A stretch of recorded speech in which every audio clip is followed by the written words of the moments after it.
नमस्कार दोस्तों, स्वागत है आपका हमारे YouTube चैनल केपी क्लासेस में।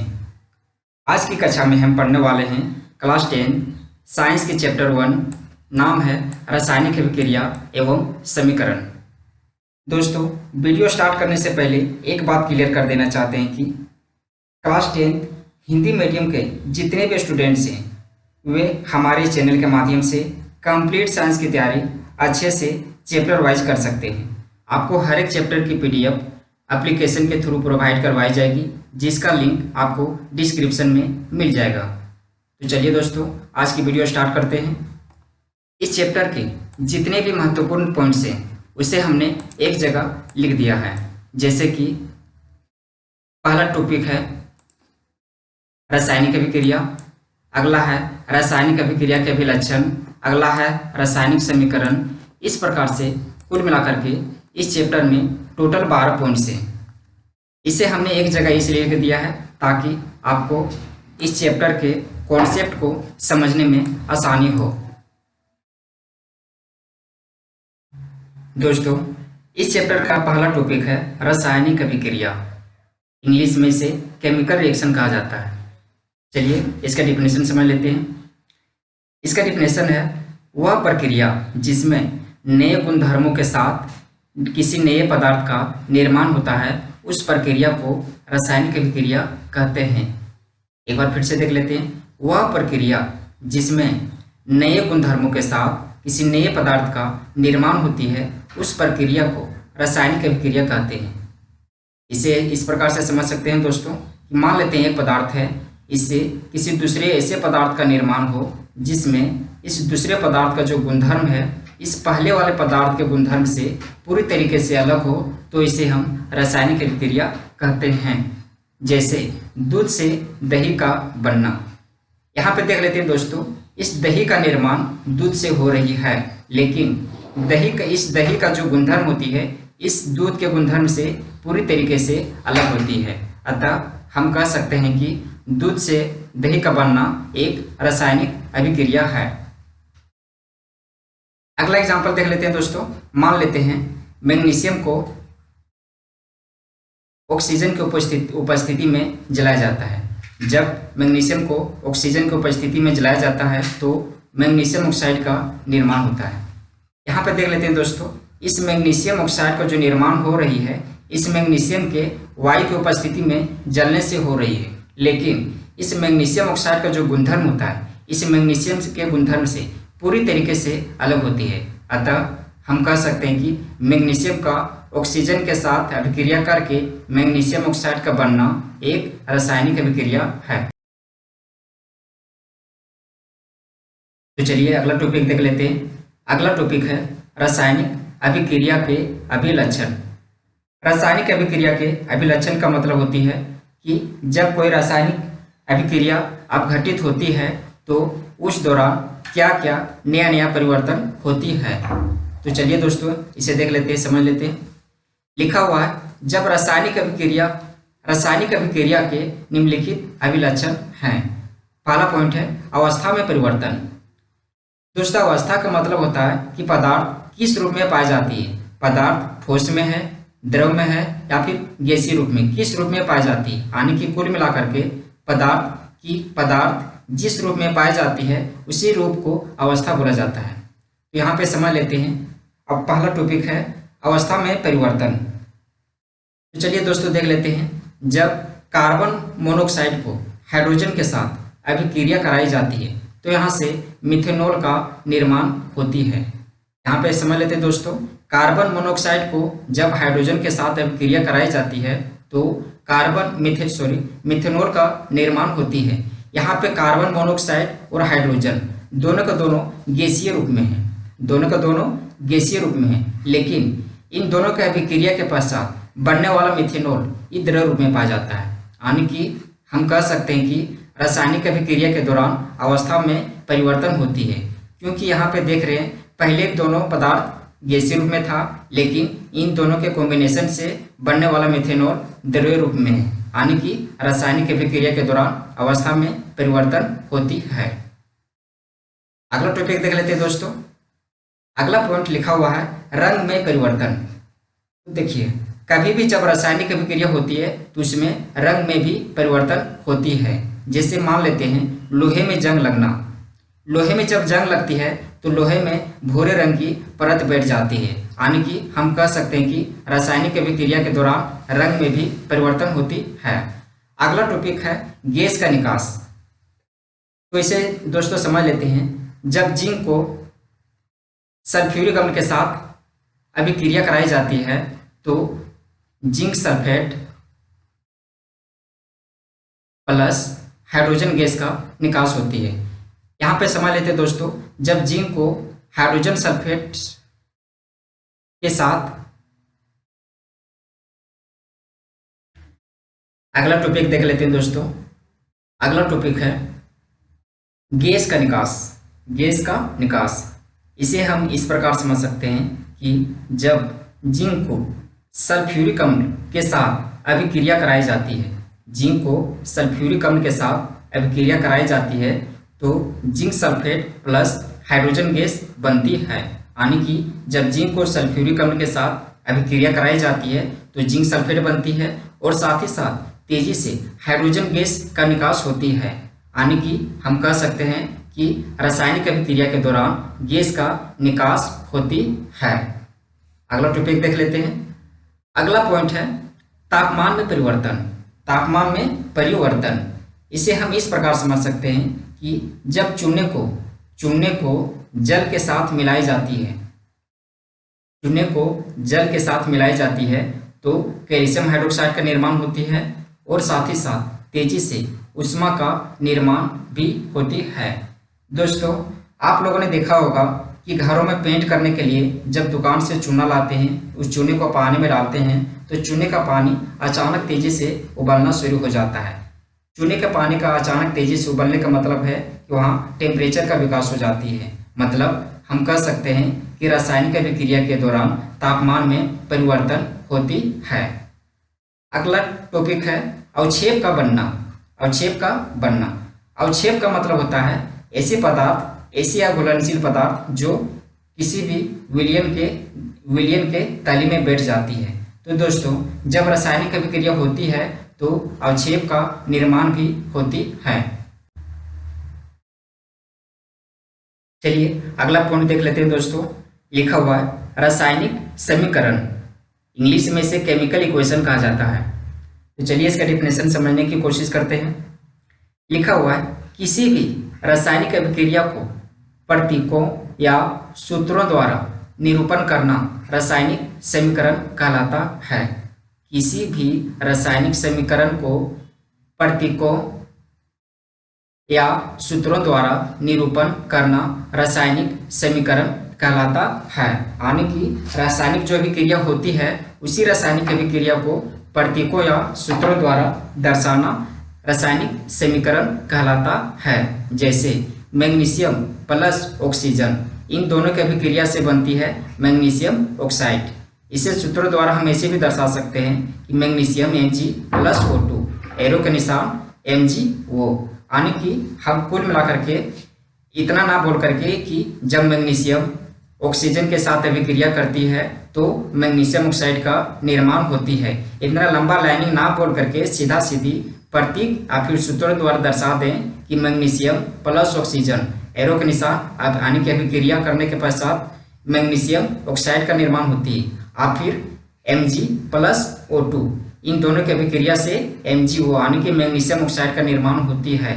तो इसी प्रक्रिया को रासायनिक समीकरण कहते हैं। यानी कि कुल मिलाकर के रासायनिक अभिक्रिया और रासायनिक समीकरण एक ही होती है, लेकिन रासायनिक दोनों में अंतर इतना ये है कि रासायनिक अभिक्रिया में शब्दों द्वारा लिख के दर्शाया जाता है, लेकिन समीकरण में अंतर ये है कि इसे प्रतीकों या सूत्रों द्वारा निरूपित किया जाता है, यानी कि उसी को छोटे रूप में लिखा जाता है। अगला पॉइंट देख लेते हैं। अगला पॉइंट है अभिकारक एवं उत्पाद। अभिकारक एवं उत्पाद, चलिए दोनों एक एक करके देख लेते हैं। सबसे पहले अभिकारक। अभिकारक को इंग्लिश में कहते हैं रिएक्टेंट। क्या कहते हैं? रिएक्टेंट। चलिए इसका डेफिनेशन देख लेते हैं। लिखा हुआ है किसी भी रासायनिक अभिक्रिया में भाग लेने वाले पदार्थ को अभिकारक कहते हैं। यानी कि ऐसा पदार्थ जो किसी रासायनिक अभिक्रिया में भाग लेती है उससे ही क्या कहते हैं, अभिकारक। जैसे मान लेते हैं मैग्नीशियम और ऑक्सीजन, मैग्नीशियम और ऑक्सीजन के कॉम्बिनेशन से अभिक्रिया के पश्चात क्या बनती है, मैग्नीशियम ऑक्साइड। तो देख लीजिए यहाँ पे मैग्नीशियम ऑक्साइड बनाने के लिए हमको किन किन पदार्थों की जरूरत पड़ रही है। सबसे पहले जरूरत पड़ रही है मैग्नीशियम की, उसके बाद किसका, ऑक्सीजन का। तो यहाँ पे मैग्नीशियम और ऑक्सीजन को हम कहेंगे कि ये अभिकारक है। इसी का एक और एग्जांपल देख लेते हैं। मान लेते हैं घरों में पेंट करने के लिए हम लोग चूने का उपयोग करते हैं। चूने को जो दुकान से हम लोग जो चूना खरीद के लाते हैं उसका फॉर्मूला होता है CaO। इसी को जब पानी के साथ मिलाया जाता है यानी कि CaO प्लस H2O, तो दोनों के अभिक्रिया के पश्चात बनती है कैल्शियम हाइड्रोक्साइड। क्या बनती है, कैल्शियम हाइड्रोक्साइड। तो यहाँ पे देख लेते हैं दोस्तों, ये कैल्शियम हाइड्रोक्साइड, इसी से क्या किया जाता है, घरों में पेंट किया जाता है। तो हमको कैल्शियम हाइड्रोक्साइड बनाने के लिए किन किन पदार्थों की आवश्यकता पड़ती है। सबसे पहले आवश्यकता पड़ती है चूने की और इसके पश्चात जल की। तो यहाँ पे चूना और जल ये दोनों क्या हो जाएगा, अभिकारक। ठीक है, चलिए अगला पॉइंट देख लेते हैं। इसके आगे है उत्पाद। क्या है, उत्पाद। तो चलिए इसको भी देख लेते हैं, उत्पाद क्या होती है। लिखा हुआ है इस उत्पाद, इसे इंग्लिश में सबसे पहले देख लेते हैं प्रोडक्ट कहते हैं, इंग्लिश में से प्रोडक्ट कहते हैं। चलिए इसका डेफिनेशन देख लेते हैं।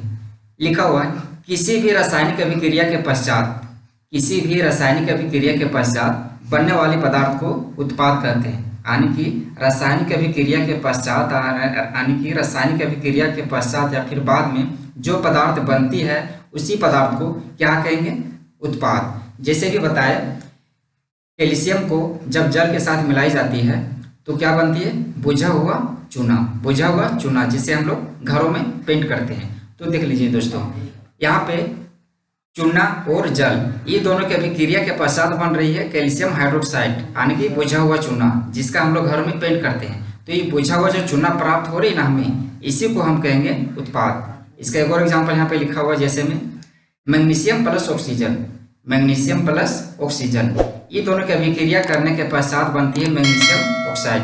तो यहाँ पे देख लीजिए अभिक्रिया के पश्चात जो पदार्थ बनती है उसी को हम लोग क्या कहते हैं, उत्पाद। अभिक्रिया के पश्चात जो पदार्थ बनती है उसे ही हम लोग उत्पाद कहते हैं। तो यहाँ पे मैग्नीशियम ऑक्साइड उत्पाद हो जाएगी।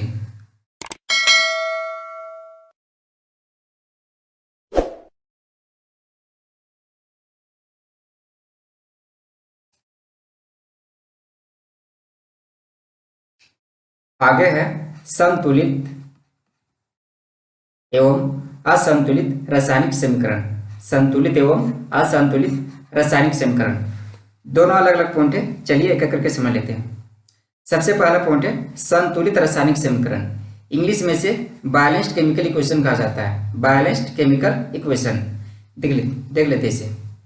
सबसे पहले है संतुलित रासायनिक समीकरण। इसको समझने से पहले हल्का सा समझ लेते हैं संतुलित रासायनिक समीकरण। संतुलित, संतुलित का मतलब क्या होता है, बराबर। क्या होता है, बराबर। यानी कि यह एक ऐसी रासायनिक समीकरण होता होगा जिसमें अभिकारकों का मतलब ये वाला भाग और उत्पादों का मतलब ये वाला भाग। अभिकारकों और उत्पादों में प्रत्येक तत्व का जो परमाणु की संख्या रहता होगा वो क्या रहता होगा, बराबर रहता होगा, यानी कि संतुलित रहता होगा। चलिए इसी को समझ लेते हैं। लिखा हुआ है ऐसी रासायनिक समीकरण जिसमें अभिकारकों का मतलब फिर से समझ लेते हैं ये वाला भाग, एवं उत्पादों का मतलब ये वाला भाग।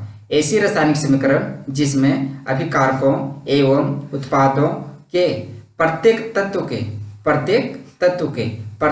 की बात करें तो यहाँ पे दो तत्व दिख रहा है। पहला दिख रहा है मैग्नीशियम और दूसरा ऑक्सीजन।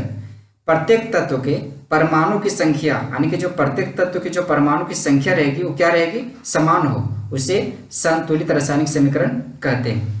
एक बार फिर से समझ लेते हैं। ऐसी रासायनिक समीकरण जिसमें अभिकारकों एवं उत्पादों के प्रत्येक तत्व के परमाणु की संख्या समान हो उसे संतुलित रासायनिक समीकरण कहते हैं।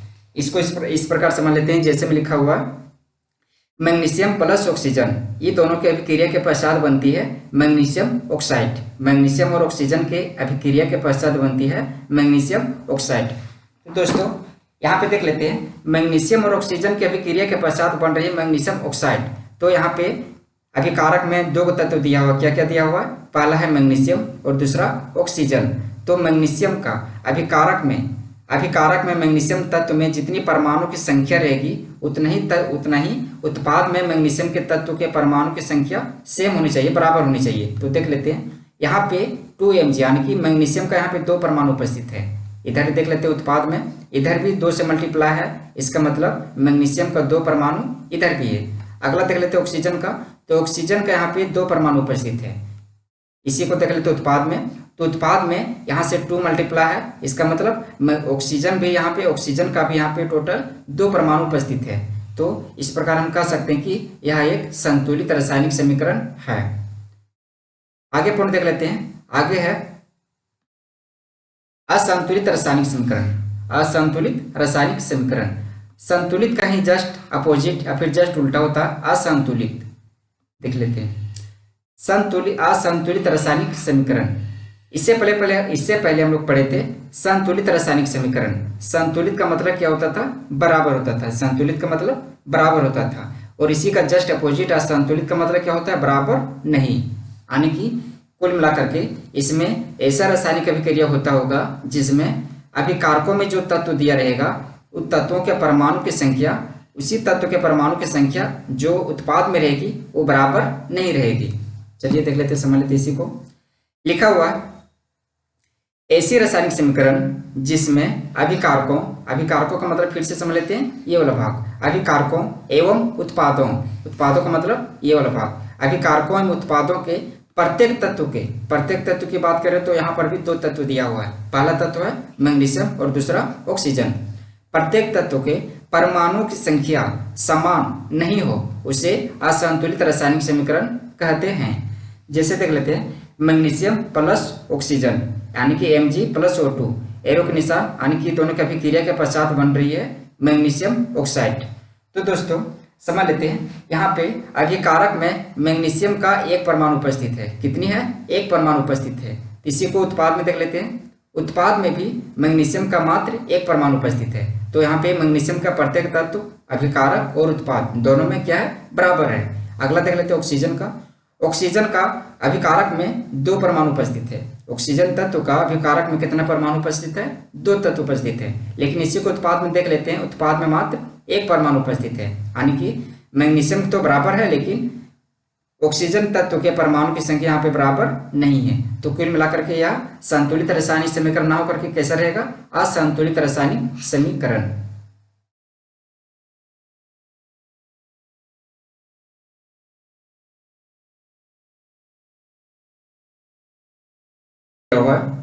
लिखा हुआ है किसी भी रासायनिक समीकरण को संतुलित करना क्यों आवश्यक है। किसी भी रासायनिक समीकरण को संतुलित करना क्यों आवश्यक है। जैसे मान लेते हैं हमें अगर एक असंतुलित रासायनिक समीकरण दिया हुआ है तो हमें क्या जरूरत है कि हम इस असंतुलित रासायनिक समीकरण को संतुलित करें।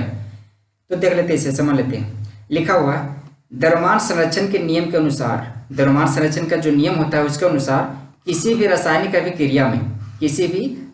अभिक्रिया में द्रव्यमान का ना तो सृजन किया जा सकता है, सृजन का मतलब होता है बनावट, यानी कि बनाना, यानी कि द्रव्यमान संरक्षण के नियम के अनुसार किसी भी रासायनिक अभिक्रिया में द्रव्यमान का न तो सृजन किया जा सकता है और ना ही विनाश।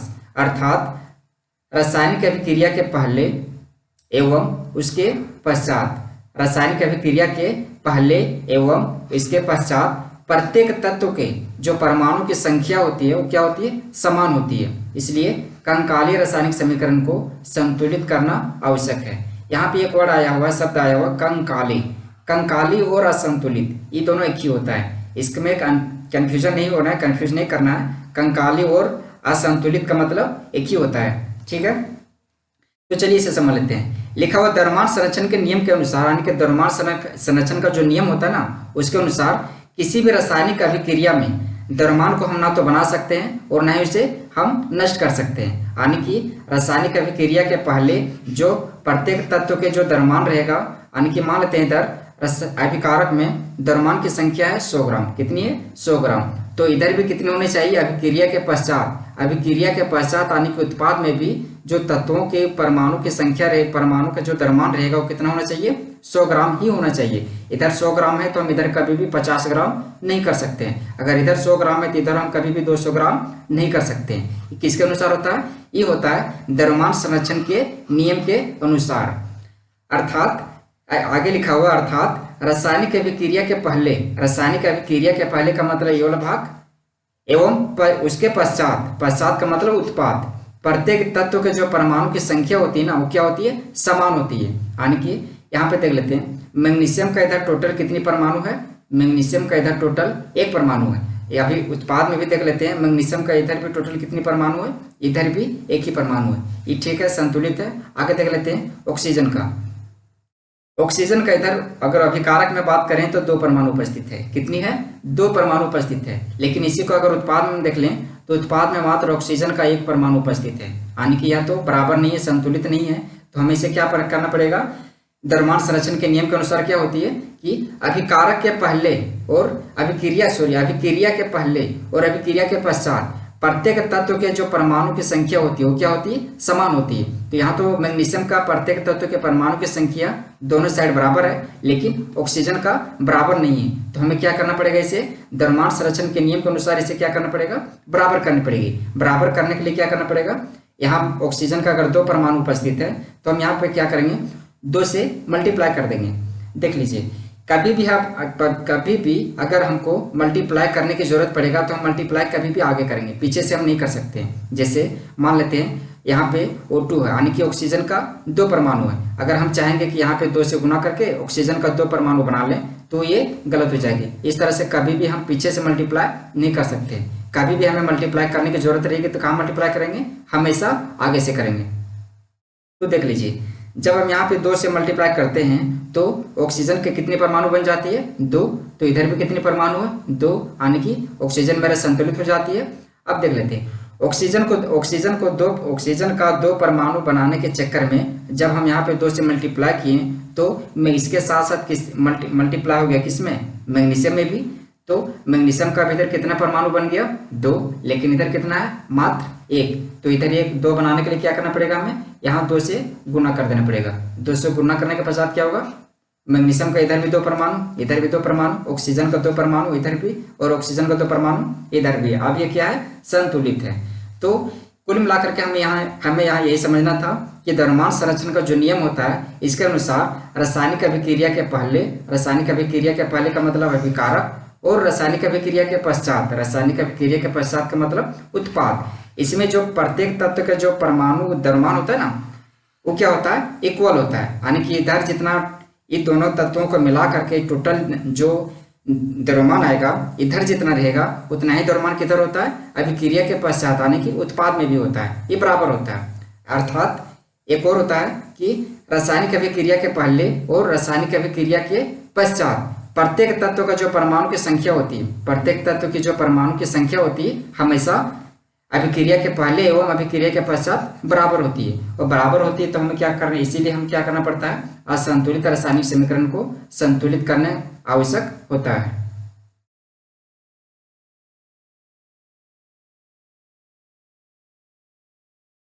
चलिए आगे समझ लेते हैं। आगे है रासायनिक समीकरण को संतुलित करने की विधि।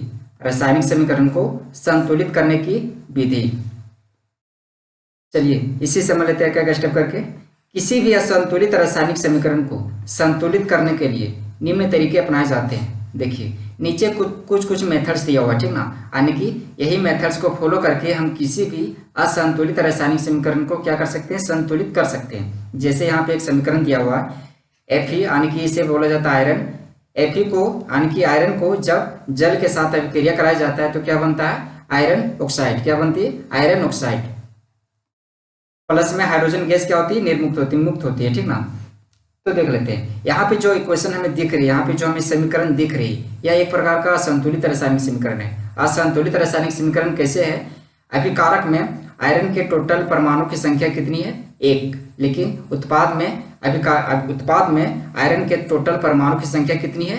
3। तो एक प्रकार से यह एक असंतुलित रासायनिक समीकरण है।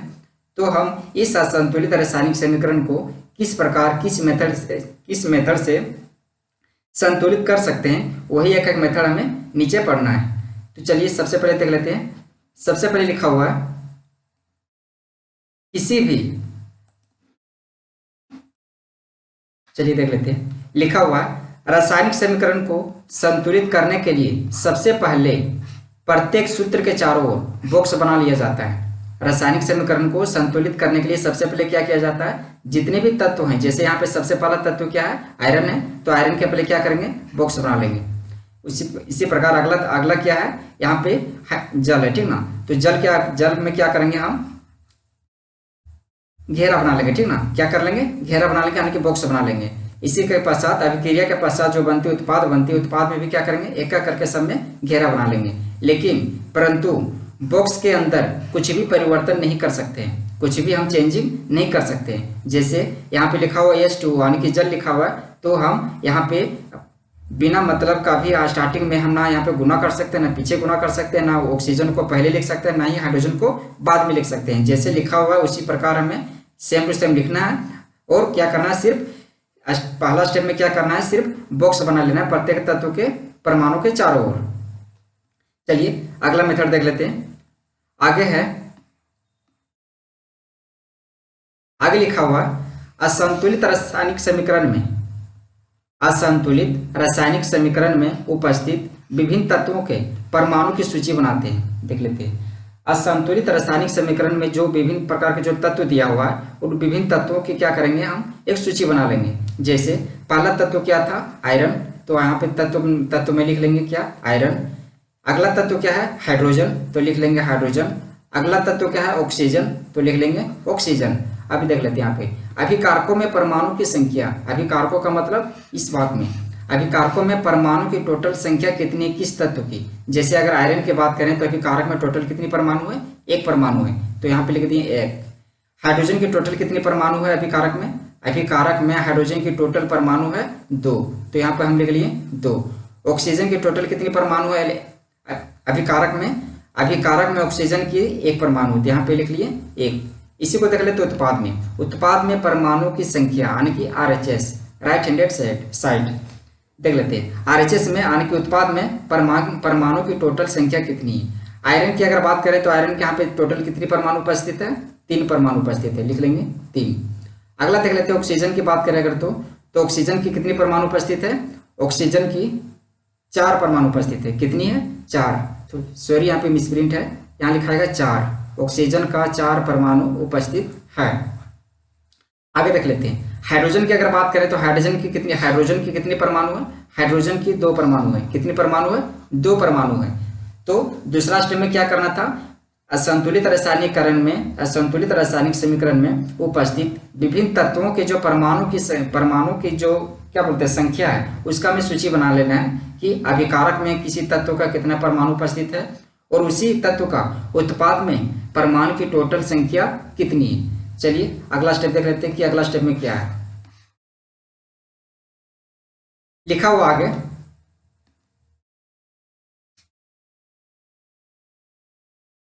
सुविधा की दृष्टि से सबसे पहले अधिक परमाणु वाले यौगिक को संतुलित किया जाता है, चाहे वह अभिकारक हो या उत्पाद। सुविधा की दृष्टि से सबसे पहले क्या करेंगे, जो अधिक तत्वों का परमाणु है उसे हम क्या करेंगे, सबसे पहले संतुलित करेंगे। जैसे अगर हम यहाँ पे बात करें, सबसे अधिक तत्व वाला परमाणु कौन दिख रहा है हमें, सबसे अधिक तत्व वाला परमाणु दिख रहा है हमें ऑक्सीजन। यहाँ पे मिसप्रिंट था। ऑक्सीजन का उत्पाद में परमाणु की टोटल संख्या कितनी थी, 4। कितनी थी, एक बार देख लेते हैं। ऑक्सीजन का अभिकारक में परमाणु की टोटल संख्या कितनी है, 4 है। तो सबसे पहले क्या करेंगे, हम सुविधा की दृष्टि से जो सबसे बड़ी परमाणु वाला तत्व रहेगा उसे हम क्या करेंगे, सबसे पहले हम संतुलित करेंगे। तो यहाँ पे अगर हम बात करें तो सबसे पहले हमें किससे संतुलित करना चाहिए, सबसे पहले हमें ऑक्सीजन को संतुलित करना चाहिए। यानी कि उत्पाद में ऑक्सीजन के परमाणु की टोटल संख्या 4 है, तो हमें यहाँ भी 4 बनाना पड़ेगा। किसी प्रकार क्या करना पड़ेगा, यहाँ भी 4 बनाना पड़ेगा।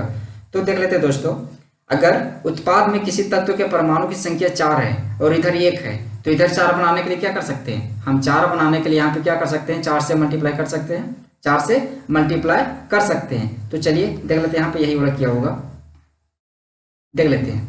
लिखा हुआ देख लेते हैं। ऑक्सीजन के इधर टोटल उत्पाद में ऑक्सीजन के परमाणु की टोटल संख्या थी कितनी, 4। तो यहाँ पे क्या किया, 4 से मल्टीप्लाई कर दिया गया, कितना से, 4 से। जब हम यहाँ पर 4 से मल्टीप्लाई कर देंगे तो ऑक्सीजन के टोटल परमाणु की संख्या कितनी हो जाएगी, 4 हो जाएगी, 4 हो जाएगी ना। तो कुल मिलाकर के उत्पाद में और फिर अभिकारक में ऑक्सीजन तत्व के जो परमाणु की संख्या क्या होगी, बराबर हो गई। अब अगला देख लेते हैं। आगे लिखा हुआ है समीकरण में Fe तथा H अभी भी यानी कि आयरन तथा हाइड्रोजन अभी भी असंतुलित है। देख लेते हैं, यहाँ पे ऑक्सीजन तो मेरा संतुलित हो गया, लेकिन हाइड्रोजन जो बच गया और आयरन और हाइड्रोजन अभी भी क्या है, असंतुलित है। असंतुलित कैसे है, आयरन के इधर टोटल 3 परमाणु उपस्थित है लेकिन इधर 1 है। हाइड्रोजन के इधर टोटल अगर बात करें जब 4 से मल्टीप्लाई किए तो इधर कितना बन गया, 4 दूनी 8, यानी कि हाइड्रोजन के इधर टोटल कितना परमाणु हो गया, 8, और इधर कितना है, मात्र 2। तो कुल मिलाकर के हाइड्रोजन और आयरन ये दोनों क्या है, अभी भी असंतुलित है। तो हमें इसे क्या करना पड़ेगा, एक एक करके संतुलित कर लेना पड़ेगा। आगे देखो, लिख के देख लेते हैं क्या लिखा हुआ है। आगे लिखा हुआ है बाकी बचे असंतुलित तत्व को, बाकी बचे यानी कि जो संतुलित करने के पश्चात जो बाकी तत्व बच गया उसे हम क्या करेंगे, एक एक करके संतुलित कर लिया जाता है, एक एक करके संतुलित कर लिया जाता है। जैसे देख लेते हैं, आयरन के इधर 3 परमाणु उपस्थित है, कितना, 3 परमाणु उपस्थित है, लेकिन इधर आयरन का कितना परमाणु उपस्थित था, यहाँ पे 1 परमाणु उपस्थित था। तो हम क्या किए, यहाँ पे 3 से मल्टीप्लाई कर लेते हैं। क्या करेंगे, 3 से मल्टीप्लाई कर लेते हैं। तो आयरन का परमाणु की संख्या इधर टोटल 3 है, तो इधर भी कितना हो जाएगी, 3 हो जाएगी। और देख लेते आगे, हाइड्रोजन के इधर परमाणु की संख्या जब हम यहाँ पे 4 से मल्टीप्लाई किए थे तो 4 दूनी 8 बन गया था। कितना बन गया था, 4 दूनी 8, यानी कि हाइड्रोजन के तत्व के टोटल परमाणु की संख्या अभिकारक में कितनी है, 8 है। तो हमें इधर 8 बनाने के लिए क्या करना पड़ेगा, यहाँ पे हाइड्रोजन दिख रहा है, हम यहाँ पे क्या करेंगे, 4 से मल्टीप्लाई कर देंगे, 4 से क्या करेंगे, मल्टीप्लाई कर देंगे। तो इधर भी मेरा कितना बन गया, 4 दूनी 8, कितना बन गया, 4 दूनी 8, यानी कि कुल मिलाकर के हाइड्रोजन का इधर परमाणु की संख्या 8 है, इधर भी 8 है। ऑक्सीजन के परमाणु की संख्या इधर टोटल 4 है, तो इधर 4 है।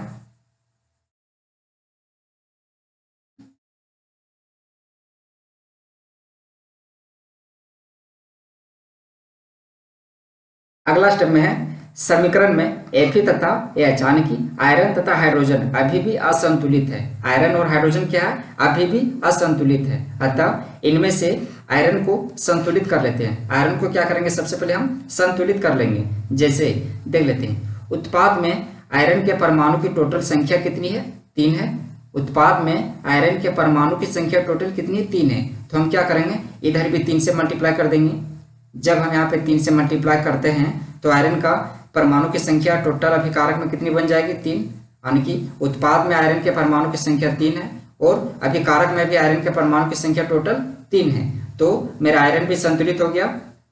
ऑक्सीजन पहले से मेरा संतुलित हो गया था जब हम यहाँ पे 4 से मल्टीप्लाई किए थे। ऑक्सीजन की संख्या इधर टोटल, ऑक्सीजन के परमाणु की संख्या इधर 4 है, इधर भी कितनी है, 4। तो अब क्या बच गया, बच गया हाइड्रोजन। देख लेते हैं अगला स्टेप में है बाकी बचे असंतुलित तत्व को, बाकी बचे असंतुलित तत्व, बाकी कौन बच गया, यहाँ पे मेरा सिर्फ हाइड्रोजन बच गया। कहे कि आयरन और ऑक्सीजन दोनों का दोनों क्या हो चुका है, अभी तक संतुलित हो चुका है। सिर्फ कौन सा तत्व बच गया, अगला तत्व बच गया सिर्फ हाइड्रोजन। तो बाकी बचे असंतुलित तत्व को अंतिम में संतुलित कर लिया जाता है। जैसे देख लेते हैं, यहाँ पर हाइड्रोजन के टोटल परमाणु की संख्या कितनी है, 4 दूनी 8, कितनी है, 4 दूनी 8। तो हमें इधर भी क्या करना पड़ेगा, 4 दूनी 8 बनाना, इधर भी 8 यानी कि हाइड्रोजन के इधर भी 8 को परमाणु बनाना पड़ेगा। 8 परमाणु बनाने के लिए क्या करेंगे, सिंपली यहाँ पे हम 4 से मल्टीप्लाई कर देंगे। क्या करेंगे, 4 से मल्टीप्लाई कर देंगे। तो देख लेते हैं आगे क्या होगा, लिखा हुआ 3Fe यानी कि आयरन का 3 परमाणु, 3Fe आयरन का 3 परमाणु प्लस 4H2O एरो के निशान, Fe3O4 प्लस 4H2O, हल्का से यहाँ पे मिसप्रिंट है, ऑक्सीजन यहाँ पे नहीं रहेगी, ऑक्सीजन यहाँ पे नहीं रहेगी, सिर्फ 4H2 रहेगी, ठीक ना, 4H2 रहेगी। देख लेते हैं, अब देख लेते हैं, जब हम हाइड्रोजन में 4 से मल्टीप्लाई करते हैं तो मेरा सारा का सारा तत्व क्या रहेगा, संतुलित हो जाएगा, संतुलित हो जाएगा। चलिए देख लेते हैं, आयरन का 3 परमाणु, आयरन का इधर भी 3 परमाणु, हाइड्रोजन का 4 दूनी 8 परमाणु, इधर भी 4 दूनी 8 परमाणु, ऑक्सीजन का इधर 4 परमाणु, ऑक्सीजन का इधर भी कितना परमाणु, टोटल 4 परमाणु। इस प्रकार से मेरा समीकरण क्या है, संतुलित हो चुका है। आगे देख लेते हैं रासायनिक समीकरण को। अगला छठा स्टेप में लिखा हुआ है, रासायनिक समीकरण को और भी अधिक महत्वपूर्ण बनाने के लिए, रासायनिक समीकरण को और भी अधिक महत्वपूर्ण बनाने के लिए अभिकारकों एवं उत्पादों के रासायनिक समीकरण के साथ साथ उनकी भौतिक अवस्थाओं को भी दर्शाया जाता है। देख लेते हैं, रासायनिक समीकरण जब संतुलित हो जाती है तो उसमें क्या करेंगे, उसको और अधिक महत्वपूर्ण आने की, उसको और वैल्यूएबल या फिर उसको क्या बोल सकते हैं, और भी सुटेबल बनाने के लिए क्या किया जाता है, उसके साथ साथ प्रत्येक यौगिक या फिर प्रत्येक तत्व के साथ क्या किया जाता है, उसकी भौतिक अवस्थाओं को भी दर्शा दिया जाता है। भौतिक अवस्था का मतलब तत्व या फिर यौगिक लिक्विड में है कि द्रव में है कि गैस में है। जैसे यहाँ पे देख लेते हैं आयरन। आयरन क्या होता है, आयरन मतलब लोहा होती है, लोहा हमेशा क्या होती है, सॉलिड स्टेट में होती है। यहाँ पे लिख दिए सॉलिड, यस। अगला देख लेते हैं H2O। H2O का मतलब क्या होती है, जल। और जल कभी भी क्या किस रूप में होती है, जल कभी भी लिक्विड रूप में होती है। सॉरी यहाँ पे AQ होगी, AQ लिक्विड द्रव के लिए होता है AQ। यहाँ पे द्रव में क्या करेंगे हम, जल में क्या करेंगे, AQ लिख देंगे। अगला है Fe3O4 यानी कि आयरन ऑक्साइड। आयरन ऑक्साइड क्या होती है,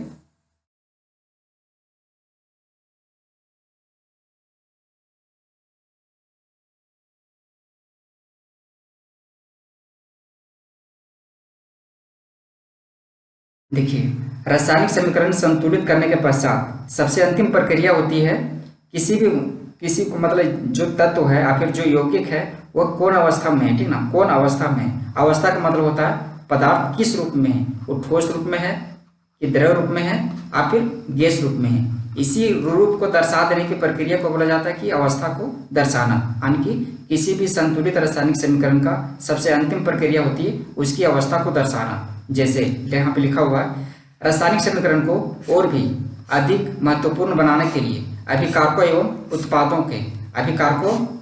उत्पादों के रासायनिक समीकरण के साथ उनकी भौतिक अवस्थाओं को भी दर्शाया जाता है। ठोस, द्रव, गैस एवं जलीय पदार्थों को क्रमशः ठोस के लिए S का रासायनिक उपयोग किया जाता है, द्रव के लिए L का, लिक्विड गैस के लिए गैस G का एवं जलीय पदार्थों के लिए किसका उपयोग किया जाता है, AQ का। ठीक है, तो क्या करेंगे, जब समीकरण संतुलित हो जाएगी तो हम देख लेंगे अगर ठोस पदार्थ रहेगा तो वहां पे उसको S से डिनोट कर देंगे। जैसे यहाँ पे आयरन कभी भी ठोस रूप में रहती है तो इसको क्या किया, S से डिनोट कर दिए। अगला जल है, जल किस रूप में रहती है, जल कभी भी जलीय रूप में रहती है। जलीय रूप के लिए किस साइन का उपयोग किया जाता है, AQ का। तो यहाँ पे हो जाएगा AQ, क्या हो जाएगा, AQ। अभिक्रिया के पश्चात यहाँ पे बनता है फेरिक ऑक्साइड। क्या बनती है, फेरिक ऑक्साइड, या कभी भी ठोस रूप में होती है। और ठोस रूप के लिए किसका उपयोग किया जाता है, यहाँ पे मिसप्रिंट हल्का सा, S का। सॉलिड के लिए किसका उपयोग किया जाता है, S का। तो यहाँ पे हो जाएगा S। अगला है हाइड्रोजन। हाइड्रोजन कभी भी गैस, हाइड्रोजन एक प्रकार की गैस है, ठीक ना। तो गैस के लिए किसका उपयोग, किस साइन का उपयोग किया जाता है, G का। तो यहाँ पे लिख देंगे G, यानी कि किसी भी पदार्थ की भौतिक अवस्थाओं को लिख देना संतुलित रासायनिक समीकरण की सबसे अंतिम प्रक्रिया होती है। और यहाँ पे कोई भी असंतुलित रासायनिक समीकरण को संतुलित करने की प्रक्रिया पूर्ण होती है।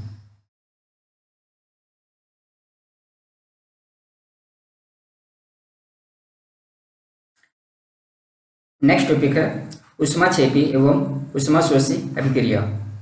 दोनों ही अलग अलग टॉपिक है, चलिए दोनों को एक एक करके हम समझ लेते हैं। सबसे पहला टॉपिक है ऊष्माक्षेपी अभिक्रिया, इंग्लिश में से एक्सोथर्मिक रिएक्शन कहा जाता है। अब देखिए, इस अभिक्रिया को समझने से पहले हम इस शब्द को समझ लेते हैं कि ऊष्माक्षेपी का मतलब क्या होता है। ऊष्माक्षेपी दो शब्दों के मेल से बनी हुई है, ऊष्मा प्लस क्षेपी, ऊष्मा प्लस क्षेपी।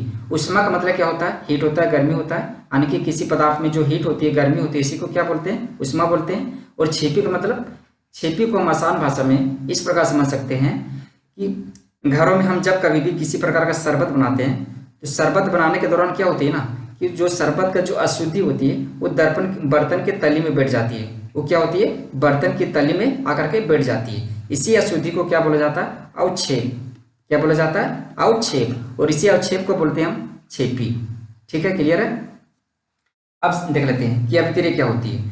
ऐसी रासायनिक अभिक्रिया जिसमें उत्पाद के साथ साथ ऊष्मा भी उत्पन्न होती है, यानी कि ऐसी रासायनिक अभिक्रिया जिसमें उत्पाद के साथ साथ क्या होती है, ऊष्मा का भी निर्माण होती है, उसे हम लोग क्या बोलेंगे, ऊष्माक्षेपी अभिक्रिया। यानी कि जिस रासायनिक अभिक्रिया में उत्पाद निर्माण के दौरान क्या होता है, उत्पाद निर्माण के साथ साथ क्या होता है, ऊष्मा भी अवक्षेप के रूप में बनती है, उसे हम लोग क्या कर सकते हैं, ऊष्माक्षेपी अभिक्रिया। जैसे मीथेन जब ऑक्सीजन के साथ अभिक्रिया करती है तो कार्बन डाइऑक्साइड और जल का निर्माण करती है। मीथेन जब ऑक्सीजन के साथ अभिक्रिया करती है तो कार्बन डाइऑक्साइड और जल का निर्माण करती है, और साथ ही साथ क्या होता है, तेजी से ऊष्मा का भी निर्माण होता है। तो हम कह सकते हैं कि यह एक ऊष्माक्षेपी अभिक्रिया है। ठीक है, क्लियर है? आगे समझ लेते हैं।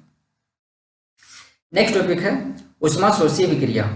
ऊष्माशोषी अभिक्रिया इंग्लिश में से एंडोथर्मिक रिएक्शन कहा जाता है, एंडोथर्मिक रिएक्शन। अब देख लेते हैं ऊष्माक्षेपी का मतलब क्या होता है, ऊष्माशोषी का मतलब क्या होता है। ऊष्माशोषी भी दो शब्दों के मेल से बनी हुई है, ऊष्मा प्लस शोषी। ऊष्मा प्लस शोषी, ऊष्मा का मतलब समझ में आता है, शोषी का मतलब क्या होता है, शोषी का मतलब होता है शोषण करना या फिर अवशोषण करना, अवशोषण करना। यानी कि कुल मिलाकर के यह एक ऐसी रासायनिक अभिक्रिया है जिसमें अभिक्रिया को पूर्ण करने के लिए ऊष्मा का शोषण होता है। यानी कि अभिक्रिया को पूरा करने के लिए क्या होता है, ऊष्मा का शोषण होता है, फिर ऊष्मा का अवशोषण होता है, उसे क्या कहते हैं हम लोग, ऊष्माशोषी अभिक्रिया। देख लेते हैं, ये लिखा हुआ है यहाँ पे, ऐसी रासायनिक अभिक्रिया जिसमें उत्पाद निर्माण के दौरान ऊष्मा का अवशोषण होती है। ऐसी रासायनिक अभिक्रिया जिसमें उत्पाद निर्माण के दौरान क्या होती है, ऊष्मा का अवशोषण होती है, उसे ऊष्माशोषी अभिक्रिया कहते हैं। जैसे कैल्शियम कार्बोनेट, कैल्शियम कार्बोनेट को तोड़ने के लिए क्या होता है, यानी कि इसको अभिक्रिया के लिए क्या होता है, ऊष्मा का निर्माण, ऊष्मा का जरूरत पड़ती है, ठीक ना। यानी कि कैल्शियम कार्बोनेट को तोड़ने के लिए हमको क्या होता है, ऊष्मा का जरूरत पड़ती है, हमको नहीं, इस पदार्थ को, यानी कि कैल्शियम कार्बोनेट को, कैल्शियम कार्बोनेट छोटे छोटे पदार्थ में टूट जाए, यानी कि कैल्शियम ऑक्साइड और कार्बन डाइऑक्साइड में टूट जाए, इसके लिए क्या होता है, इसको ऊष्मा का अवशोषण करना जरूरी होता है, ठीक ना। ऊष्मा का अवशोषण तेजी से करती है, तभी क्या होता है, जा करके कैल्शियम ऑक्साइड यानी कि चूना और कार्बन डाइऑक्साइड का निर्माण करती है। तो हम कह सकते हैं कि यह एक ऊष्माशोषी अभिक्रिया है। नेक्स्ट टॉपिक समझ लेते हैं। नेक्स्ट टॉपिक है रासायनिक अभिक्रियाओं के प्रकार। रासायनिक अभिक्रिया कितने प्रकार की होती है, सो समझना है। देखिए क्लास 10th में बेसिकली 5 प्रकार के रासायनिक अभिक्रिया को पढ़ना है, उस चीज में से सबसे पहला टॉपिक है, सबसे पहले हम स्टार्टिंग में ही लिखा दिए थे, देख लेते हैं। रासायनिक अभिक्रिया के प्रकार। रासायनिक अभिक्रिया के प्रकार, यहाँ पे 5 रासायनिक अभिक्रिया का 5 प्रकार दिया हुआ है। सबसे पहला संयुक्त या फिर संयोजन अभिक्रिया, दूसरा अपघटन अभिक्रिया, तीसरा विस्थापन अभिक्रिया, चौथा द्विविस्थापन अभिक्रिया, और आगे दिया हुआ उपचयन अपचयन, इसका एक और नाम है रेडॉक्स अभिक्रिया। यानी कि रासायनिक अभिक्रिया का 5 प्रकार होती है, यही 5 प्रकार को हम लोग को क्या करना है, एक एक करके समझना है। तो चलिए एक एक करके हम इसे समझ लेते हैं।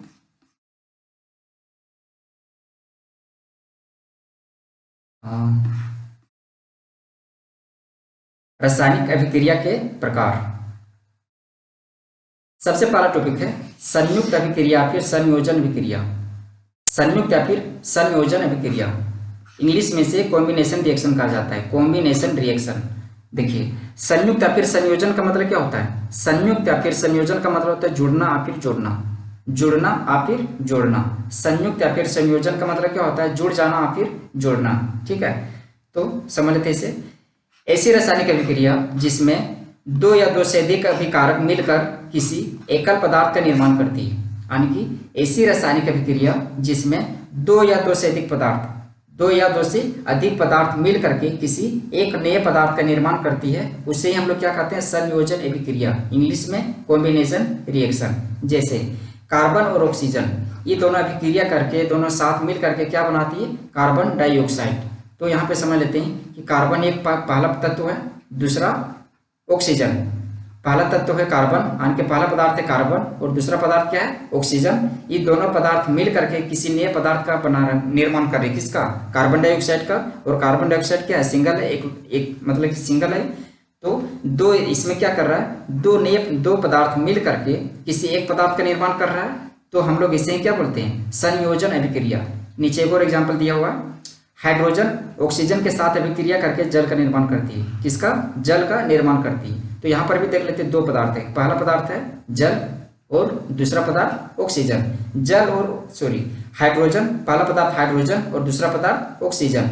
हाइड्रोजन और ऑक्सीजन ये दोनों पदार्थ मिल करके किसी नए पदार्थ, किसका? जल का निर्माण कर रही है, यानी कि एक सिंगल नए पदार्थ का निर्माण कर रही है। तो इसे हम लोग क्या कहते हैं? संयोजन अभिक्रिया। एक बार फिर से समझ लेते हैं। ऐसी रासायनिक अभिक्रिया जिसमें दो या दो से अधिक अभिकारक मिलकर, अभिकारक यानी कि दो या दो से अधिक अभिकारक मिल करके, यहाँ पे दोनों एग्जाम्पल में दो दो अभिकारक मिल करके एक एक पदार्थ का निर्माण कर रहा है। तो ऐसी रासायनिक अभिक्रिया जिसमें दो या दो से अधिक अभिकारक मिलकर किसी एकल पदार्थ का निर्माण करते हैं उसे संयोजन अभिक्रिया कहते हैं। उसे क्या कहते हैं? संयोजन अभिक्रिया। ठीक है, क्लियर है? अगला समझ लेते हैं। नेक्स्ट टॉपिक है, अच्छा अगला पढ़ने से पहले क्वेश्चन दिया हुआ, चलिए हम लोग इसे समझ लेते हैं।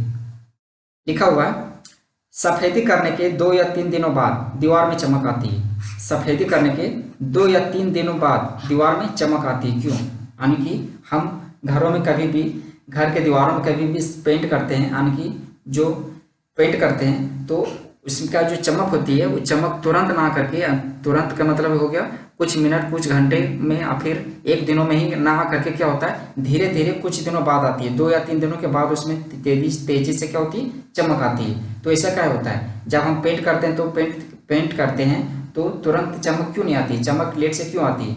इसे मतलब क्वेश्चन ये किया हुआ है। ठीक है, हम इसे समझ लेते हैं।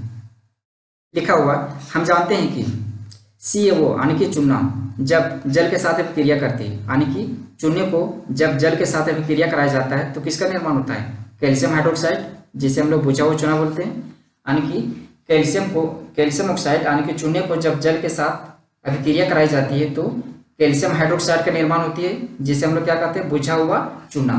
और यही बुझा हुआ चूना का निर्माण होता है। इसके साथ क्या होता है? उष्मा का भी निकास होती है। ठीक ना, लेकिन इसको यहाँ पे ध्यान नहीं देना है क्योंकि हम उष्माक्षेपी या फिर उष्माशोषी अभिक्रिया यहाँ पे नहीं पढ़ रहे हैं। हमको बेसिकली यहाँ पे ध्यान देना है कि जब चूने को जल के साथ अभिक्रिया कराई जाती है तो किसका निर्माण होता है? कैल्शियम हाइड्रोक्साइड का। और यही कैल्शियम हाइड्रोक्साइड का हम लोग क्या करते हैं? घरों में पेंट करते हैं। इसी कैल्शियम हाइड्रोक्साइड से हम लोग क्या करते हैं? घरों में पेंट करते हैं। यानी कि चूने का जो जलीय भाग होता है ना, जल में घुला हुआ भाग होता है ना, उसी को बोला जाता है कैल्शियम हाइड्रोक्साइड यानी कि बुझा हुआ चूना, जिसका उपयोग हम लोग क्या करते हैं? दीवारों में पेंट करने के लिए करते हैं। तो चलिए देख लेते हैं। लिखा हुआ है, इस अभिक्रिया में निर्मित बुझा हुआ चूना यानी कि बुझा हुआ चूना कैल्शियम हाइड्रोक्साइड, बुझा हुआ चूना में उपस्थित CO2, इस अभिक्रिया में निर्मित बुझा हुआ चूना में उपस्थित CO2 के साथ धीमी गति से अभिक्रिया करके, यहाँ पे हल्का सा छुटा हुआ है, इस अभिक्रिया में निर्मित बुझा हुआ चूना वायु में उपस्थित CO2 के साथ, ठीक है, इस अभिक्रिया में निर्मित बुझा हुआ चूना वायु में जो उपस्थित होता है ना कार्बन डाइऑक्साइड, उसके साथ धीमी गति से अभिक्रिया करके कैल्शियम कार्बोनेट का एक परत बना लेती है। देख लीजिए, यानी कि हम लोग क्या करते हैं? इस कैल्शियम हाइड्रोक्साइड यानी कि बुझा हुआ जो चूना है, इसको क्या करते हैं? हम लोग दीवारों में लगा देते हैं। ठीक ना, दीवारों में लगा देते हैं। दीवार में लगाने के बाद क्या होता है? कैल्शियम हाइड्रोक्साइड क्या करती है? वायुमंडल में जो कार्बन डाइऑक्साइड उपस्थित होती है, कार्बन डाइऑक्साइड, इसके साथ अभिक्रिया करके बनाती है कैल्शियम कार्बोनेट की एक परत। दीवार में क्या करती है? Calcium carbonate. नेक्स्ट है वियोजन अभिक्रिया।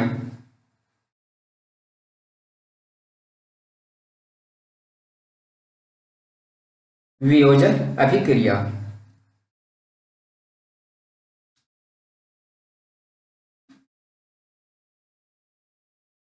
वियोजन अभिक्रिया इंग्लिश में से डिसोसिएशन रिएक्शन कहा जाता है। अब चलिए समझ लेते हैं कि वियोजन या फिर अपघटन अभिक्रिया क्या होती है। देखिए, वियोजन या फिर अपघटन का मतलब होता है टूटना या फिर टूट करके अलग अलग पदार्थ अलग अलग भागों में बट जाना, टूट करके अलग अलग भागों में बट जाना, इसी को क्या बोला जाता है? वियोजन। ठीक है, अब समझ लेते हैं। लिखा हुआ है, ऐसी रासायनिक समीकरण जिसमें एकल पदार्थ टूट करके दो या दो से अधिक पदार्थ का निर्माण करती है। यानी कि ऐसी रासायनिक समीकरण जिसमें कोई एक पदार्थ टूट करके किसी दो या दो से अधिक पदार्थ का निर्माण करती है, उसे क्या कहते हैं? वियोजन अभिक्रिया या फिर अपघटन अभिक्रिया। जैसे देख लेते हैं, यहाँ पे जल जल यहाँ पे एक पदार्थ है, सिंगल पदार्थ है, जल एक पदार्थ है। जब इसमें विद्युत धारा प्रवाहित की जाती है ना, तो जब विद्युत धारा प्रवाहित की जाती है तो क्या होता है, हाइड्रोजन और ऑक्सीजन में टूट जाती है। यानी कि जल यहाँ पे क्या कर रहा है, दो नए पदार्थ, पहला हाइड्रोजन और दूसरा ऑक्सीजन, यानी कि जल टूट करके क्या किस पदार्थ का निर्माण कर रही है, हाइड्रोजन और ऑक्सीजन का। तो हम यहाँ पे कह सकते हैं कि यह एक वियोजन अभिक्रिया है। कुल मिलाकर के बेसिकली इसमें ध्यान यही देना है कि जब एकल पदार्थ टूट करके, यानी कि एक पदार्थ, कोई एक नया पदार्थ टूट करके किसी दो या दो से अधिक पदार्थ का निर्माण करती है, तो उसी अभिक्रिया को क्या बोलेंगे, वियोजन या फिर अपघटन अभिक्रिया। नेक्स्ट भी समझ लेते हैं। कैल्शियम कार्बोनेट, जब इसमें उष्मा प्रवाहित की जाती है ना, तो क्या होता है, यह चूना और कार्बन डाइऑक्साइड का निर्माण करती है, CaO + CO2। तो यहाँ पर भी क्या हो रहा है कि कैल्शियम कार्बोनेट यानी कि एकल पदार्थ टूट करके पहला पदार्थ बना रहा है चूने का, दूसरा कार्बन डाइऑक्साइड का। तो यहाँ पर भी क्या कर रहा है, एकल पदार्थ किसी दो नए पदार्थ का निर्माण कर रहा है। तो हम कह सकते हैं कि यह एक वियोजन अभिक्रिया है। ठीक है, आगे समझ लेते हैं।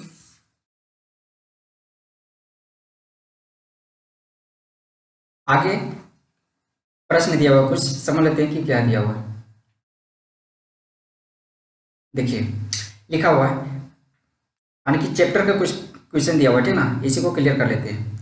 सबसे पहला क्वेश्चन है, किसी पदार्थ X के, यानी कि पदार्थ X, यानी कि कौन पदार्थ है नाम नहीं लिखा हुआ है, बस यहाँ पे मान लिया गया पदार्थ X है। किसी पदार्थ X के विलयन का उपयोग सफेदी करने के लिए होता है। यानी कि कोई पदार्थ है जिसको यहाँ पे मान लिया गया X, और इस X विलयन के, इस जो X पदार्थ है इसका विलयन यानी कि जलीय रूप का उपयोग क्या किया जाता है, सफेदी करने के लिए किया जाता है। तो बताना है कि पदार्थ X का नाम तथा सूत्र लिखें, यानी कि वह पदार्थ क्या होगा जिसका जलीय भाग का उपयोग क्या किया जाता है, पेंट करने के लिए या फिर सफेदी करने के लिए किया जाता है। तो हम लोग जानते हैं कि किसका उपयोग, चूने का उपयोग क्या किया जाता है, सफेदी करने के लिए किया जाता है। चूने को जब जल में मिलाया जाता है तो कैल्शियम हाइड्रोक्साइड का निर्माण होती है, और इसी को, यानी कि चूने का ही जलीय विलयन क्या है, कैल्शियम हाइड्रोक्साइड। इसी कैल्शियम हाइड्रोक्साइड का निर्माण क्या होता है, इसी कैल्शियम हाइड्रोक्साइड का उपयोग किसमें होता है, सफेदी करने के लिए। तो यहाँ पे हो जाएगा, इसका आंसर हो जाएगा X पदार्थ क्या हो जाएगा, कैल्शियम ऑक्साइड या फिर चूना। देख लीजिए, इसका सूत्र भी लिखना है। सूत्र क्या हो जाएगा, CaO। चूना का सूत्र क्या होता है, फिर कैल्शियम हाइड्रोक्साइड का सूत्र क्या होती है, CaO। नेक्स्ट समझ लेते हैं। आगे है, ऊपर एक में लिखे पदार्थ X की जल के साथ अभिक्रिया लिखे, यानी कि ऊपर में जो पदार्थ निकला है X पदार्थ क्या निकला था अभी मेरा, चूना, कैल्शियम ऑक्साइड। इसको क्या करना है, जल के साथ अभिक्रिया करा के लिखना है कि इसमें क्या पदार्थ, नए पदार्थ का निर्माण होती है। यानी कि कुल मिलाकर के यहाँ पे अभिक्रिया लिखनी है कैल्शियम ऑक्साइड का जल के साथ। तो देख लेते हैं, कभी भी कैल्शियम ऑक्साइड जब जल के साथ अभिक्रिया करती है तो बनती है कैल्शियम हाइड्रोक्साइड, जिसे हम लोग बुझा हुआ चूना कहते हैं। कभी भी कैल्शियम ऑक्साइड जब जल के साथ अभिक्रिया करती है तो बुझा हुआ चूना का निर्माण होता है और तेजी से उष्मा का भी निकास होती है। तो यहाँ पे अभिक्रिया ये हो जाएगी। नेक्स्ट समझ लेते हैं। नेक्स्ट टॉपिक है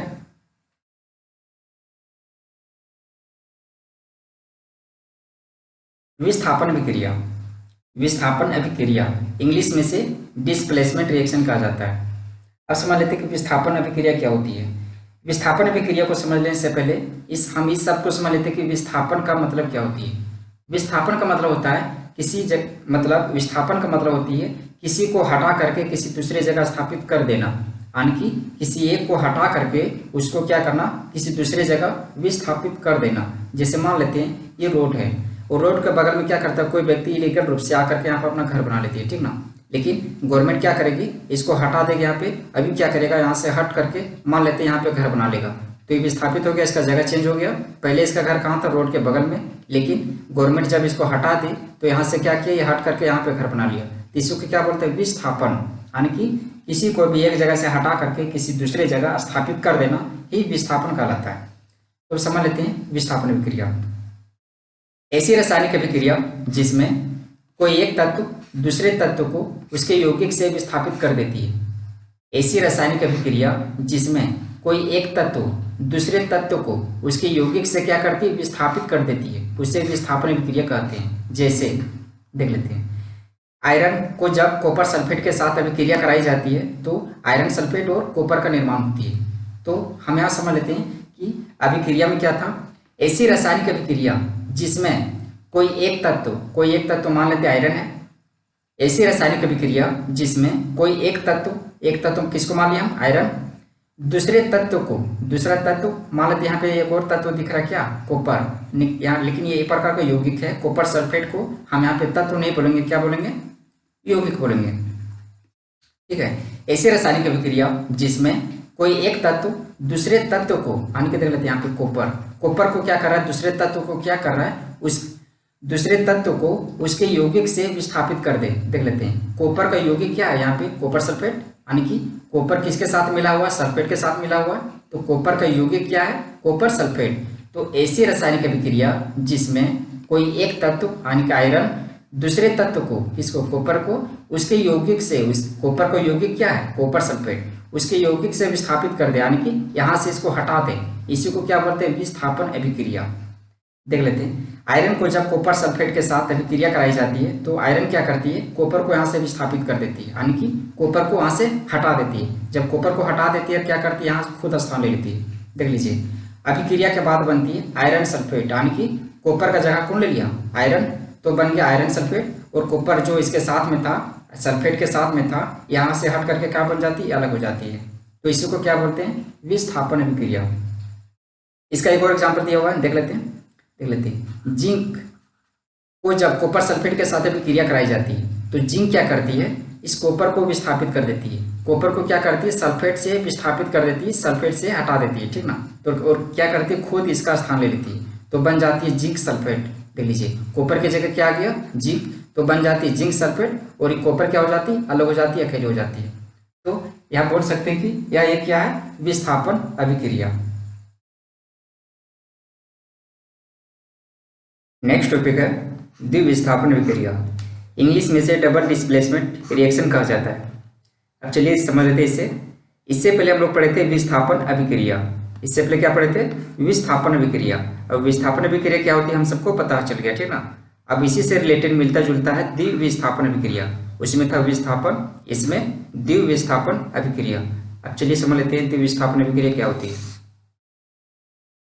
देखिए लिखा हुआ है ना, ऐसी रासायनिक अभिक्रिया जिसमें अभिकारकों के बीच आयनों का आदान प्रदान होती है उसे द्विविस्थापन अभिक्रिया कहते हैं। यानी कि ऐसी रासायनिक अभिक्रिया जिसमें अभिकारकों के बीच, अभिकारकों का मतलब इस भाग को बोलेंगे अभिकारक, एरो को निशान के बाएं साइड तरफ, अभिकारकों के बीच क्या होता है, आयनों का आदान प्रदान होती है। यहाँ पे जैसे देख लेते हैं सल्फेट और क्लोरीन, यहाँ पे दो आयन है, ठीक ना। यहाँ पे क्या हो रहा है, इन दोनों आयनों का एक दूसरे तत्वों के साथ आदान प्रदान हो रही है। जैसे यहाँ पे सल्फेट पहले सोडियम के साथ है, लेकिन अभिक्रिया के पश्चात चली जा रही है बेरियम के साथ, और यहाँ पे क्लोरीन बेरियम के साथ है, लेकिन अभिक्रिया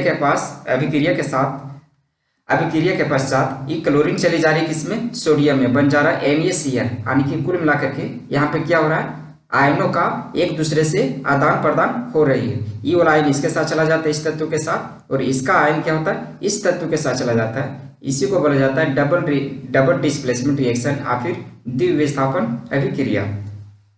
इसको हम ऐसे भी समझ सकते हैं कि द्विविस्थापन अभिक्रिया क्या था, विस्थापन अभिक्रिया था जिसमें कोई एक तत्व क्या करता है, दूसरे यौगिक के किसी तत्व को उसके क्या करता था, उसके यौगिक से, किसी तत्व को उसके यौगिक से विस्थापित कर देता था, ठीक ना। जैसे देख लेते हैं,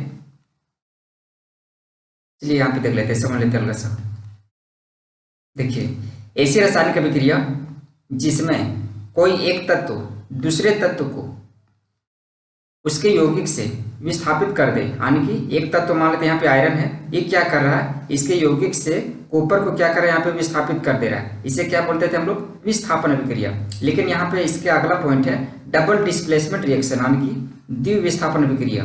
द्वि मतलब क्या होता है, द्वि मतलब होता है दो, यानी कि इसमें विस्थापन कितना बार होता होगा, दो बार। उसमें सिंगल विस्थापन होता था, इसमें डबल डिस्प्लेसमेंट होगा, यानी कि इसमें विस्थापन की प्रक्रिया कितनी बार होगी, दो बार होगी। जैसे यहाँ पे देख लेते हैं, सोडियम क्या कर रही है, यहाँ पे बेरियम को विस्थापित कर दे रही है। सोडियम क्या कर रही है, बेरियम को विस्थापित करके इसका स्थान ले लेती है, बन जाता है NaCl। तो बदले में क्या करता है, बेरियम क्या करता है, इसको यहाँ से विस्थापित करके इसका स्थान ले लेती है, तो बन जाता है BeSO4, यानी कि कुल मिलाकर के यहाँ पे विस्थापन की प्रक्रिया कितनी बार हो रही है? 2 बार, और 2 बार घटित होने के कारण ही इसको बोला जाता है द्विविस्थापन अभिक्रिया। तो हम इसे सिंपली ऐसे याद रख सकते हैं कि ऐसी रासायनिक अभिक्रिया जिसमें अभिकारकों के बीच आयनों का क्या होता है, आदान प्रदान होती है, उसे ही द्विविस्थापन या फिर डबल डिस्प्लेसमेंट रिएक्शन कहा जाता है। चलिए नेक्स्ट टॉपिक समझ लेते हैं। नेक्स्ट टॉपिक है उपचयन एवं अपचयन अभिक्रिया।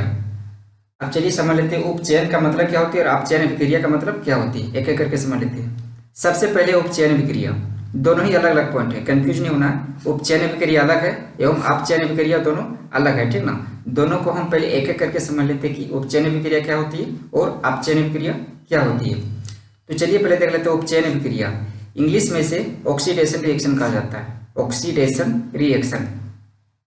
देखिए लिखा हुआ है ऐसी अभिक्रिया जिसमें अभिक्रिया के दौरान किसी पदार्थ में ऑक्सीजन की वृद्धि होती है। ऐसी अभिक्रिया जिसमें अभिक्रिया के दौरान या फिर अभिक्रिया के पश्चात क्या होती है, किसी पदार्थ में ऑक्सीजन की वृद्धि होती है, उसे उपचयन अभिक्रिया कहते हैं। यानी कि ऐसी अभिक्रिया जिसमें अभिक्रिया के पश्चात किसी पदार्थ में ऑक्सीजन की क्या होती है, वृद्धि हो जाती है, उससे हम लोग क्या कहते हैं, उपचयन अभिक्रिया। जैसे कॉपर जब ऑक्सीजन के साथ अभिक्रिया करती है तो बन जाती है कॉपर ऑक्साइड। क्या बनती है, कॉपर ऑक्साइड। अब यहाँ पे हल्का सा समझ लेते हैं। देखिए यहाँ पे कॉपर में पहले से कोई ऑक्सीजन नहीं लगा हुआ है, ठीक ना।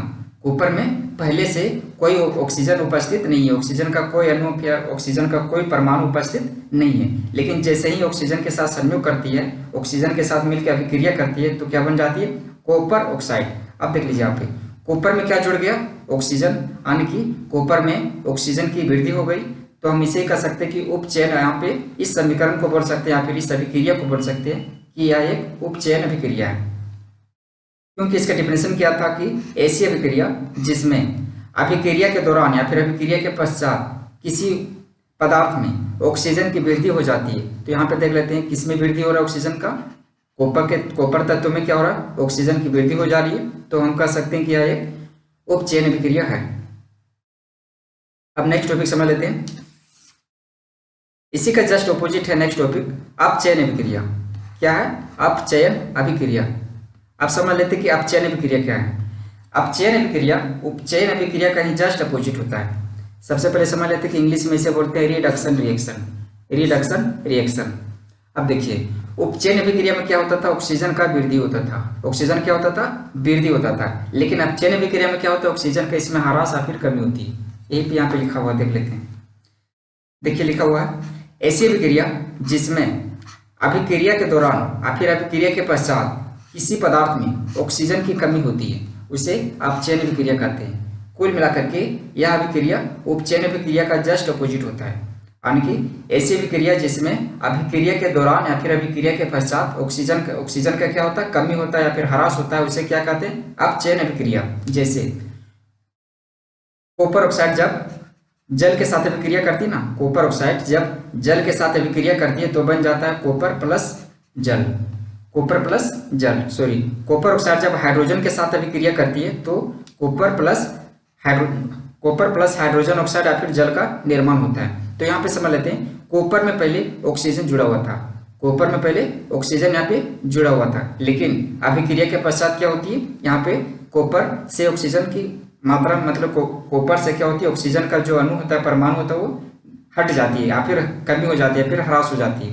तो हम कह सकते हैं कि यहाँ पे कॉपर का यहाँ पे क्या हुआ, अपचयन हुआ, यानी कि कॉपर में ऑक्सीजन का कमी हुआ। तो यह एक अपचयन अभिक्रिया का उदाहरण है। इसी को शॉर्टकट में और लिख सकते हैं कि मान लेते कॉपर ऑक्साइड है, अभिक्रिया के पश्चात बन जाती है copper plus oxygen, copper plus oxygen. अब यहाँ पे देख लेते हैं कॉपर ऑक्साइड में पहले से कॉपर में ऑक्सीजन है, ऑक्सीजन जुड़ा हुआ है, लेकिन अभिक्रिया के पश्चात क्या होती है, इसमें ऑक्सीजन घट जाती है, ऑक्सीजन यहाँ से क्या होता है, निकल करके अलग हो जाती है। तो हम कह सकते हैं यह एक अपचयन अभिक्रिया है। ठीक है, अब चलिए समझ लेते हैं नेक्स्ट टॉपिक। नेक्स्ट टॉपिक है उपचयन अपचयन या फिर रेडॉक्स अभिक्रिया। उपचयन अपचयन या फिर रेडॉक्स अभिक्रिया। अब देखिए हम लोग उपचयन पढ़ लिए। उपचयन अभिक्रिया क्या होती है, जिसमें किसी पदार्थ में अभिक्रिया के पश्चात क्या होती है, ऑक्सीजन की वृद्धि होती है। अपचयन अभिक्रिया पढ़ ली है, जिसमें अभिक्रिया के पश्चात किसी पदार्थ में क्या होती है, ऑक्सीजन का कमी होती है। अब यही दोनों को मिला करके एक साथ में पढ़ लेना है, ये दोनों को मिला करके एक ही साथ में पढ़ लेना है। यानी कि कुल मिला करके ऐसा समीकरण होता होगा, ऐसा अभिक्रिया होता होगा जिसमें किसी पदार्थ में ऑक्सीजन का वृद्धि होता होगा और उसी अभिक्रिया में किसी पदार्थ में ऑक्सीजन का कमी होता होगा। उसे हम लोग क्या बोल सकते हैं, उपचयन अपचयन अभिक्रिया, फिर रेडॉक्स अभिक्रिया। देख लेते हैं यहाँ पे क्या लिखा हुआ। ऐसी अभिक्रिया जिसमें एक अभिकारक उपचयित तथा दूसरा अभिकारक अपचयित होती है, उसे उपचयन अपचयन अभिक्रिया या फिर रेडॉक्स अभिक्रिया कहते हैं। यानी कि ऐसी अभिक्रिया जिसमें कोई एक अभिकारक, यानी कि अभिकारक मान लेते हैं, पहला अभिकारक ये हो गया, दूसरा अभिकारक ये हो गया।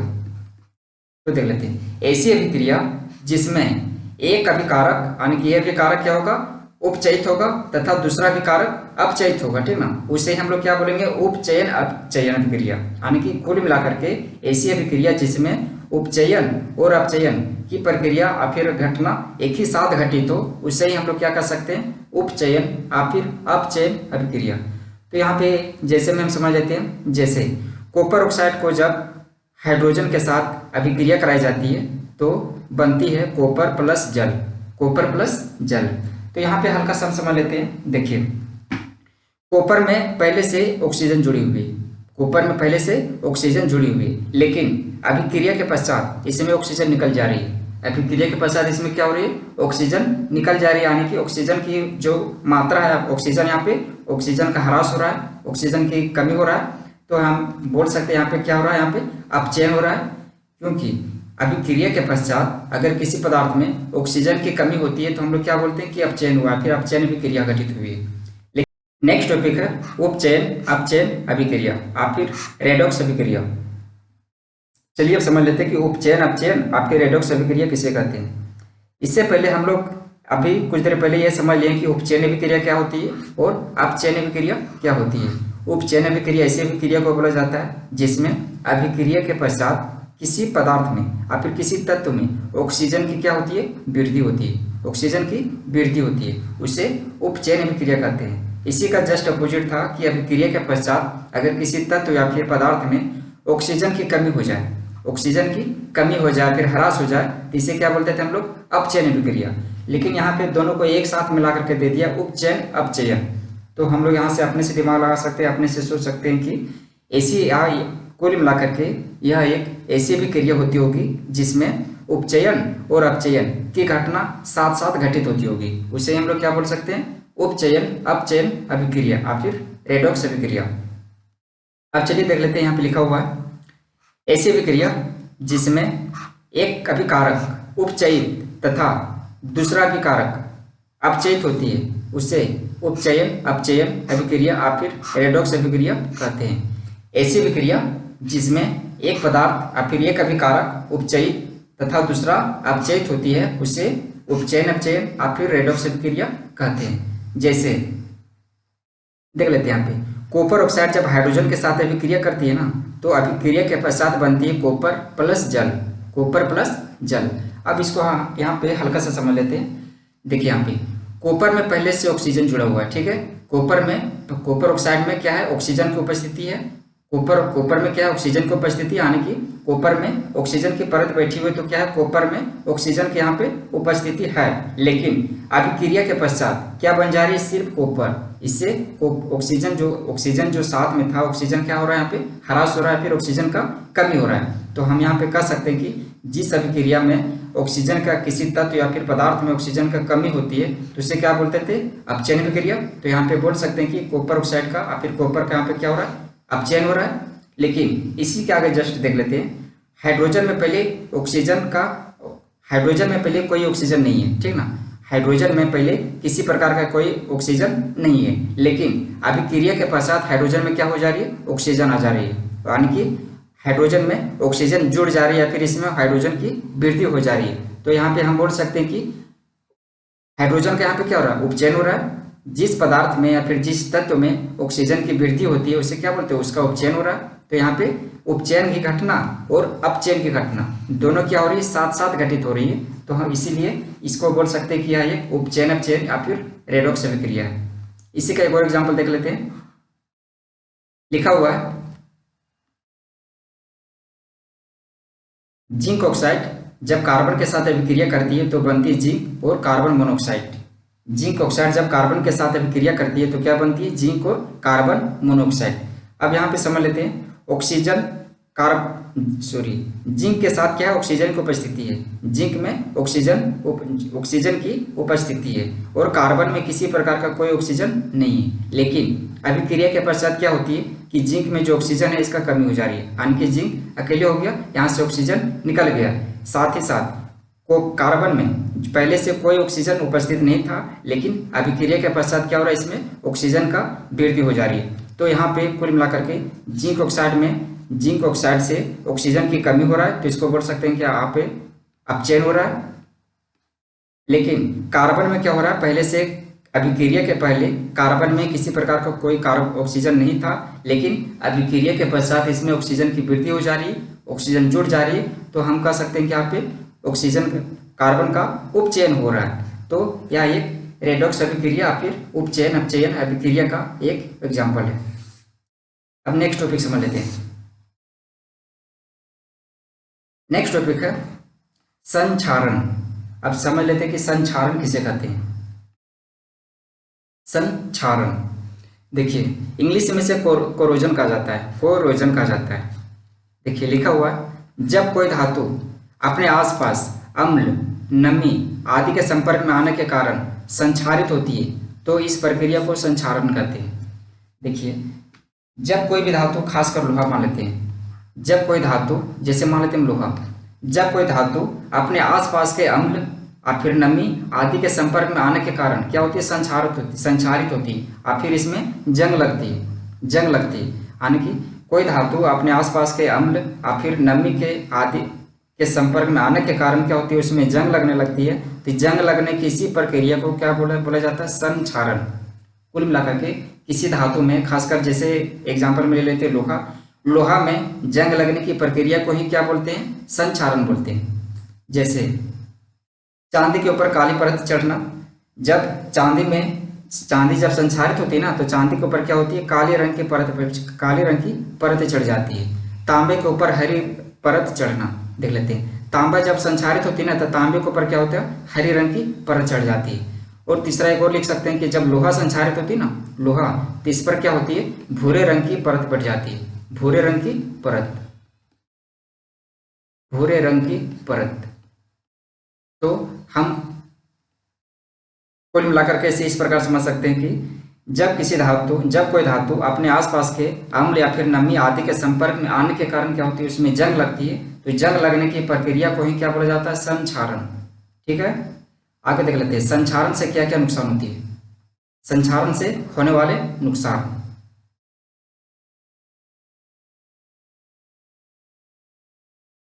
संक्षारण से होने वाले नुकसान, सबसे पहले लिखा हुआ है संक्षारण के कारण पुल, जहाज तथा धातु विशेषकर लोहे से बनी वस्तुओं को बहुत क्षति होती है, जिसके कारण वे धीरे धीरे नष्ट होने लगते हैं। हम लोग इसे आसान भाषा में समझ सकते हैं कि जब कभी लोहे जैसे पदार्थ में जब जंग लगती है ना, तो उसकी क्वालिटी क्या होती है, धीरे धीरे कम होने लगती है। और कभी समय के साथ एक टाइम पे ऐसा आती है कि वह लोहा एकदम सड़ते सड़ते क्या होता है, सड़ करके एकदम जंग लगने के कारण क्या होता है, पूरा एक तरह से कमजोर हो जाती है। तो इससे क्या दिक्कत है, या उस पदार्थ को जो पदार्थ बनी हुई उसको क्या कर देता है, नष्ट कर देता है। तो सबसे पहला नुकसान ये है कि संक्षारण के कारण, जैसे बड़ा बड़ा पुल है जो लोहे के बना हुआ है, जहाज जो जिसमें लोहे से बना सामान कोई हो, धातु विशेषकर लोहे से बनी धातु वस्तुओं को बहुत क्षति होती है, जिसके कारण वे धीरे धीरे क्या होने लगते हैं, नष्ट होने लगता है। तो उसको फिर से हमको न्यू चेंज करना पड़ेगा। तो ये क्या हो गया, संक्षारण का पहला नुकसान। अगला देख लेते हैं, संक्षारण वस्तुओं को बदलने में पर्याप्त पैसा खर्च होती है। देख लेते हैं, संक्षारण के कारण अगर कोई वस्तु नष्ट हो गया तो उसको बदलने के लिए हमको फिर से पैसा खर्च करना पड़ जाता है। तो ये दूसरा नुकसान हो गया किसका, संक्षारण का। अब आगे संक्षारण से बचाव। संक्षारण से हम कैसे बच सकते हैं, संक्षारण से हम किसी पदार्थ को कैसे बचा सकते हैं, इसका कुछ यहाँ पे बचाव का तरीका दिया हुआ है। देखिए,